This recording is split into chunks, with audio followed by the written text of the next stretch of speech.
Tracy and the newest member of Kaminari. One of my favourite pieces and the first one I ever performed with Kaminari is Yosei Taiko. The Yosei style is a traditional taiko drumming style which signifies summoning or encouraging others to join in. So for example, as drummers start a festival or an event, the Yosei style announces the opening and asks people to join in the fun. That's why we often play it to open our first set to get us off to a joyful and energetic start. Our version of this piece was taught to Kaminari in Japan by Yoshikazu Fujimoto of Kodo on a study trip in 2012, long before I joined the group. It originates from a hamlet in Akita Prefecture called Nishimonai and is played at the start of the festival there, which is also well known for its traditional dance. I love the upbeat tempo and also the way the two teams play together and then separately, moving apart and back together again, with the flute melody leading the way. I hope you enjoy it too.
So my favourite piece to both watch and play is Ogi Matsuri. Ogi is a city located on the island of Sado, and it's a small fishing port, and Matsuri means festival in Japanese. This piece is often played at Japanese festivals, and it was at one of those festivals that the members of Kaminari saw it being played and decided to add it to our repertoire. It was one of the first pieces that I saw Kaminari play, and as it was so full of fun and energetic, it made an impact and was hard to forget. It's less structured than our other pieces and therefore allows each member to add their own flair and personality. We always have fun playing it, so I hope you enjoy it too.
So my favourite song is Indian Summer. I really like it. I like the rhythm, I like the real lilting rhythm, I like the dance that goes with it. It just feels very relaxed and it's fun to play.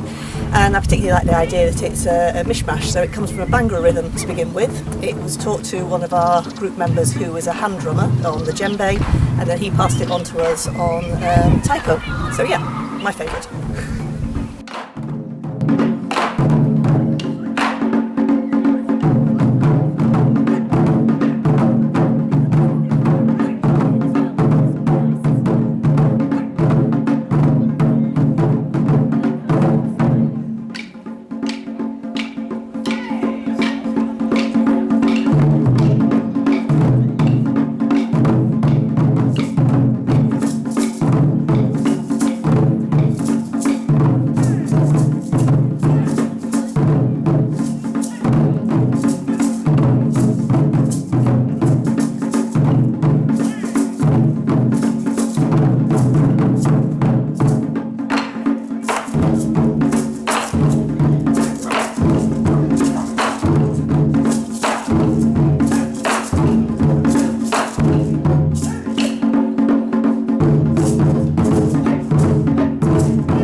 I'm Mary. I'm one of the founder members of Kaminari.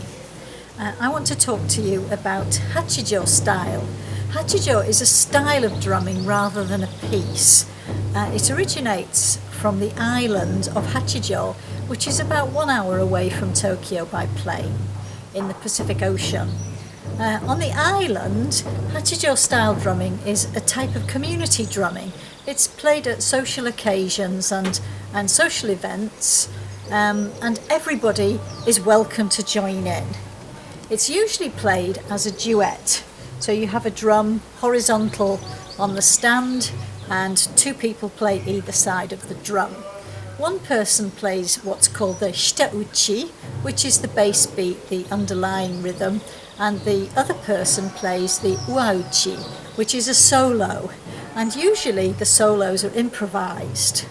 What I like about Hachijo style is that it's very individual and everybody plays differently. It's really interesting to see how the individual personalities come out when people are playing. It's also very welcoming, and if you go to a party on Hachijo Island, everybody's encouraged to get up and play. Traditionally, Hachijo style, because it is not a religious form of drumming, has had more female players than male players, which also makes it very interesting to me. Thank you.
Hi there, I'm Chris from Kaminari, and my favourite piece of our repertoire is called Nordic Thunder.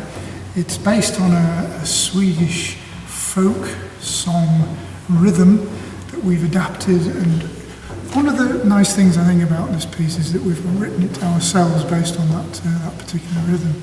The other things that I like is the interaction and the interplay between the high-pitched shime drums and the lower-pitched magados, and then at the beginning where there's a gradual introduction of players and building, and then in the second half where there's this underlying rhythm which gradually builds towards the end very dramatically.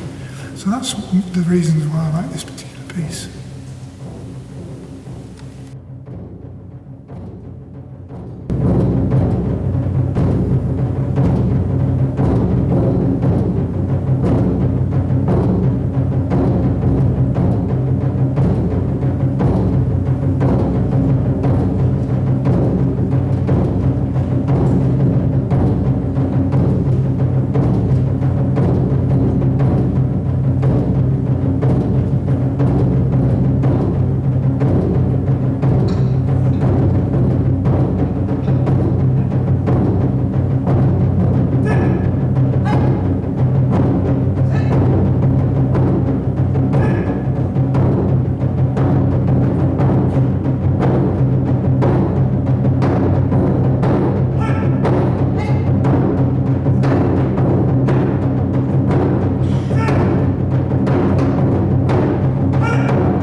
Hi, I'm John. The piece I've chosen is a piece called Yuki-onna. I love it because it's really different and adds something unique to our theatre shows. It's really atmospheric and it tells a classic story from Japanese folklore of the snow woman, Yuki-onna. It deals with it's in lots and lots of films and books and animation, and there's different legends, but most of them have Yuki-onna killing various people in woods with their icy breath. We've created our own piece that captures the story, and somehow I ended up being Yuki-onna.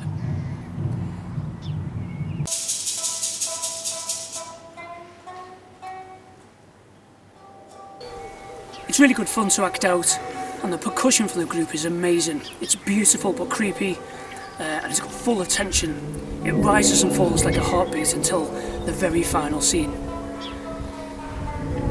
If you like Japanese mythology and legends, then you're going to love this piece, Yuki-onna.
Hi, my name's Tony from Kaminari. My favourite Kaminari song is Oni Daiko. Oni being Japanese for demon, it's our demon song. The reason I like this song is partly because I get to wear a long wig in public without being laughed at, which is obviously a good thing. But the main reason I like this song is the background to it, and it actually draws on two different aspects of Japanese culture and tradition. The first one is the Setsuben Festival, which is held every year on the day before spring. There's a lot of traditions around this. One of the main ones is the bean throwing. And people throw beans in order to cleanse the area of demons and prepare for a successful spring ahead. So they throw a handful of beans, they shout Oni wa soto, fuka wa uchi, which means demons, devils out, and good luck, happiness in. And then after they've thrown the beans, they eat the number of beans that corresponds to their age. And that's the ritual, so it's kind of like a spring cleaning for demons, really. We don't throw loose beans when we play because they're a bit messy, but we do throw little packets of jelly beans, so if you're not paying attention at that point you might get one on the back of your head. So that's the Setsuben Festival. The second part of the Japanese culture is the style of the playing, and it's known as Gojinjo Daiko.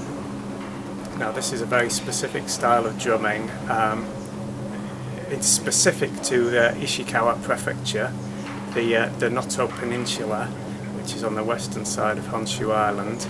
And the story behind this style of drumming is that in the 16th century there was a warlord called Useki Kenshin who landed there with his army in order to try and take over Nanao Castle. The locals weren't particularly impressed at this, but how were they going to defend themselves? They had no equipment, they had no arms, they had no training against an army of soldiers. What on earth were they to do? So what they did, they peeled off some tree bark and they stuck it on their face in the style of a mask, and they got some seaweed and put that in the hair as if it's a big wig, and they got all their pitchforks and all their farming equipment, and they basically banged anything they could, made a right noise, shouted, drummed, and the army saw this from a distance and they had no idea what it was. It was such a horrific sight. They'd never seen anything like it before, never heard anything like it before, and they ran for it, they retreated, and the locals won. The fishermen, the farmers, they chased the army away. And that's where this style of drumming originated. It's still played there now. Masks are still used, not from the 16th century, but very old masks are still used. And the story is that the masks are passed down from generation to generation. The same masks are worn, and the masks they contain the spirits of the previous generation, so they can contain all the spirits of the people who've worn them in the past and who have now passed away. So it's kind of a cool story. So that's the story behind Oni Daiko, and there we are, Oni wa Soto.